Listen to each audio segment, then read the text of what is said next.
Oke, Assalamualaikum warahmatullahi wabarakatuh. Saya akan coba menjawab permintaan kalian yang mau penjelasan tentang daur fosfor. Jadi intinya daur fosfor itu kalian harus ingat dia berpengaruh banget di batuan. Kalau ada istilah fosfat itu berarti sama aja.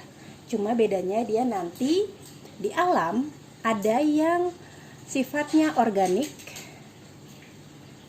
ada yang anorganik. Di sini saya sudah siapin dua bentuk. Sebelah sini yang di kehidupan sehari-hari, yang sebelah sini skemanya untuk mempermudah kalian memahami apa yang dimaksud dengan daur fosfor. Kita mulai dari sini dulu.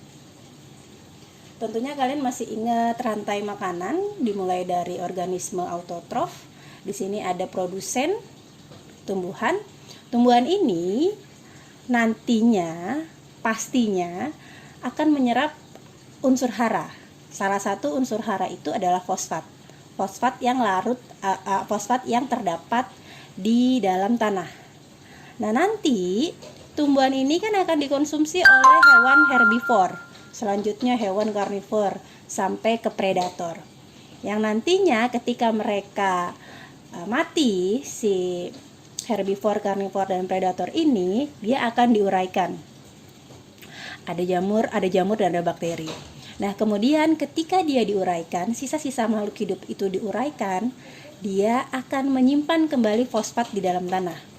Simpelnya kayak gitu di rantai makanan. Kemudian ketika fosfat di dalam tanah ini, dia tersimpan di dalam tanah, ada mekanisme pencucian. Dia larut ke bagian tanah yang lebih dalam. Ketika dia lebih dalam, dia akan mengalami proses sedimentasi atau membentuk batuan baru. Dan nantinya ketika ada peristiwa pengangkatan geologis, ya, entah itu dari penguapan, entah itu pelapukan, entah itu transpirasi. Di sini kuncinya geologis, berarti kita ngomonginnya lebih ke batuan, dan nanti akan membentuk batuan-batuan yang ukurannya besar.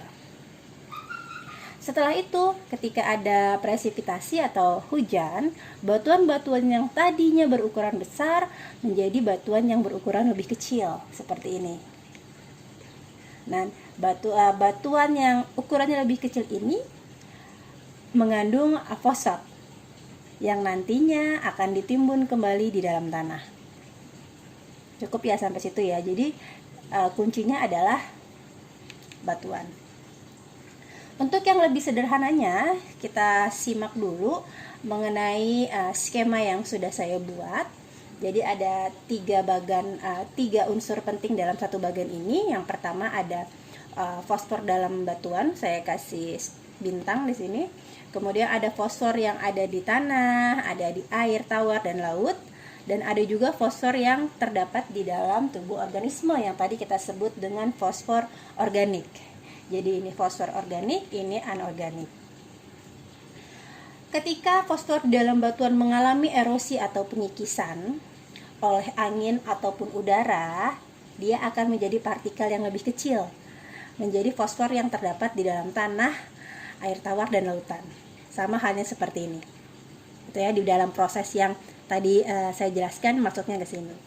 Kemudian ketika dia ada di dalam tanah, semisalnya ya kan, di dalam tanah itu mengalami proses asimilasi, diserap oleh akar. Asimilasi ini proses atau mudahnya kalian sebutnya adalah fotosintesis.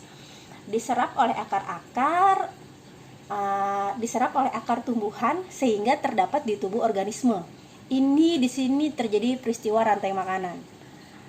Gitu ya. Nah, ketika organisme ini mati, mengalami perombakan atau penguraian, kembali lagi fosfornya ke dalam tanah. Kemudian, ketika fosfor ini di dalam tanah, dia mengalami pengendapan. Tadi peristiwanya adalah sedimentasi. Ya, terdapat di laut, danau ataupun sungai. Kembali lagi dalam bentuk fosfor dalam bentuk batuan. Jadi daur fosfor itu mudah karena simpel sekali, siklusnya hanya menggunakan 3 bahasan penting, fosfor di dalam batuan, fosfor di dalam tanah, air, lautan, dan fosfor di dalam tubuh organisme. Baik, itu saja dari saya. Kurang lebihnya mohon maaf. Kalau memang masih ada yang perlu ditanyakan, boleh, saya tunggu. Wassalamualaikum warahmatullahi wabarakatuh.